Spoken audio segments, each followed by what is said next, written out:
performances. I mean,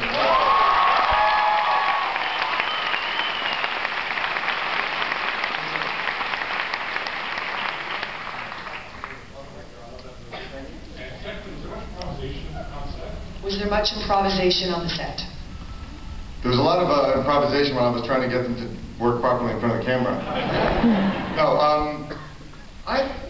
yeah, there was. I mean, you know, we had such a tight script that there was, you know, but in every situation we kind of took it from there. So some days we were really, you know, very close to word for word, and other days we really kind of planned.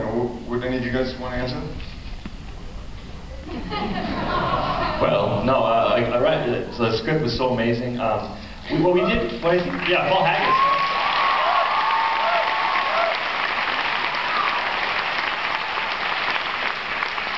I think when we had to move pretty quickly, but when there was time and we had sort of gotten what was written, and Tony felt good with that, we had a little time to play around. And there were certain scenes, like the first one that comes to mind is me and Jacinda sort of wrestling each other on the bed, where it wasn't written that he kisses and talks to her boobies, but I felt it appropriate.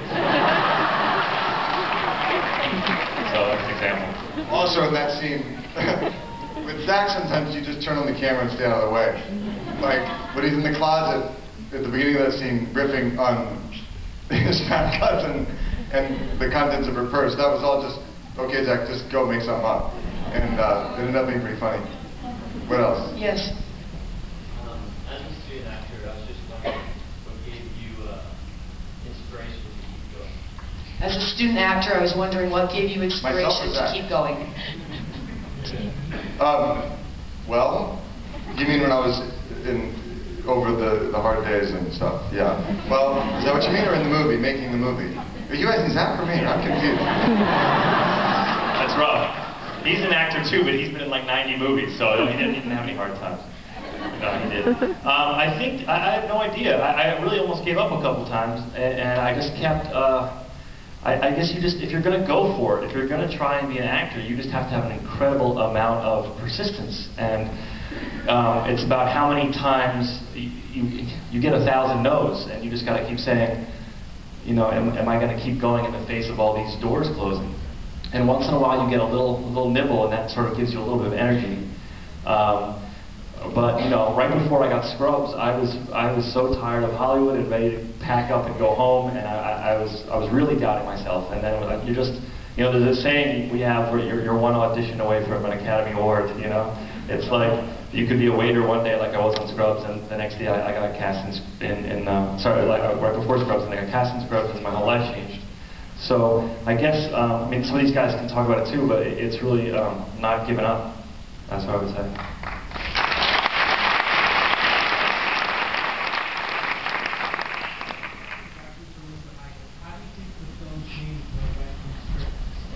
How do you think the film changed when it went from script to screen? Well, there was a lot less Italian in this version, which I found good. You know, I was really pleased at how this went from script to screen. And it's almost impossible for a writer to look at anything that another director has done, or even that you've done, and have any objectivity until at least the second or third time. And because the characters, they walk around in your head, and they talk to you and stuff like this, and then you see them walking around, but they're not facing you this time. Their backs to you, and suddenly you go, no, no, no, no. Then you sort of sit back and you're able to let go on the second time, and as I did tonight, that was marvelous. I was really, really happy with they come to life. Because often what you have, I forgot that I'd written any of these lines, which is really nice. Just forget that, and you know, because usually there's like 4 or 5 really bad lines you've written, and you're waiting for them. You're going, oh, and you're waiting your teeth, and you're hoping that the audience doesn't notice. But these guys were great. They made them all shine. So I'm telling you, you're ready to have this job. And then I would just tell you. Yes.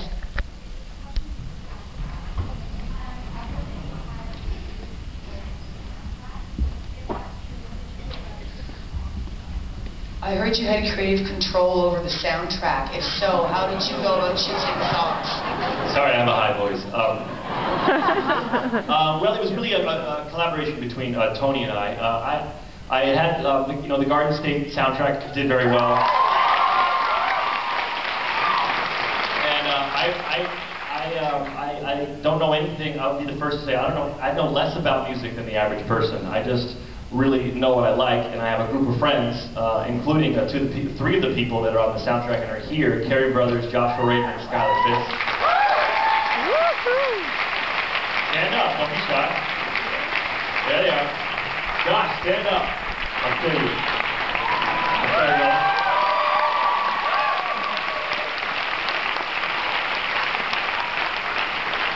So I'm lucky to hang out with these really cool musicians, and they're nice enough to introduce me to new music. And Tony and I, fortunately, just had a very similar taste in music. And I would give him mixed CDs, and he would listen to them, and like Rachel's character.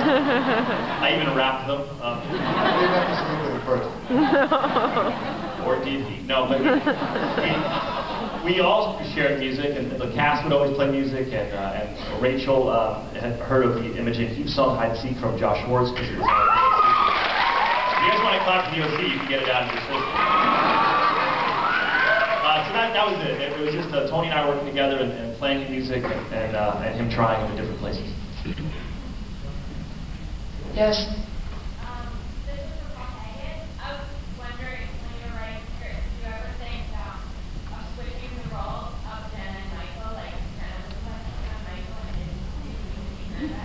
Did you ever consider switching the role of Jenna and Michael? No. Standing. Now, it would be better. So cool. Yes.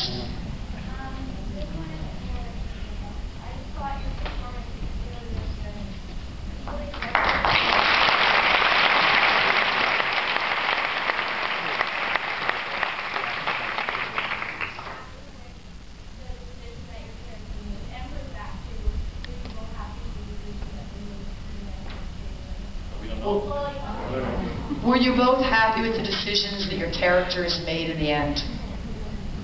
I was happy with the decision that, I mean, obviously it's ambiguous as to what happens a year from now, but I was happy with the fact that it was hopeful, that it said they were willing to try, as with Blythe Danner and Tom Wilkinson's character.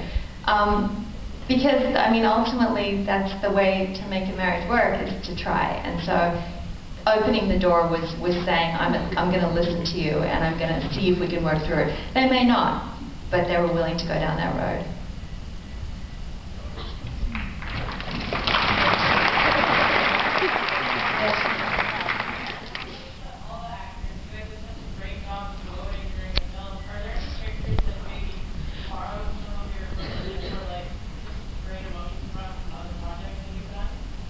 That was a question about the actor's experience in Did we borrow our emotions from other actors? I did a lot of Meryl Streep and Sophie's Choice.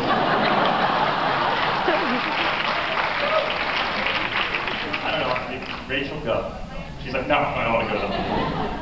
You kind of took it. I was going to say Mel Brooks in Spaceballs, so it's kind of... Yes? I don't know how to answer that, sorry.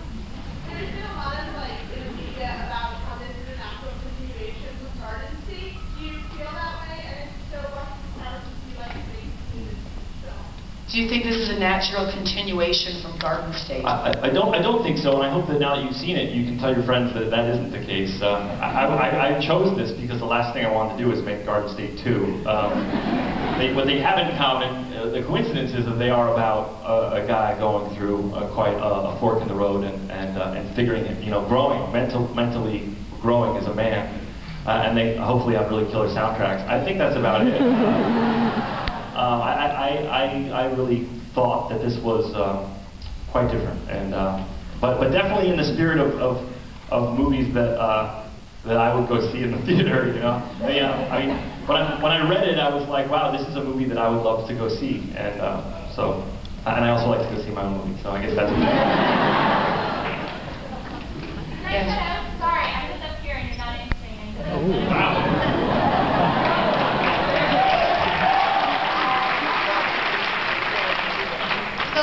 beautiful woman in the blue. It's hard to see us. Yes.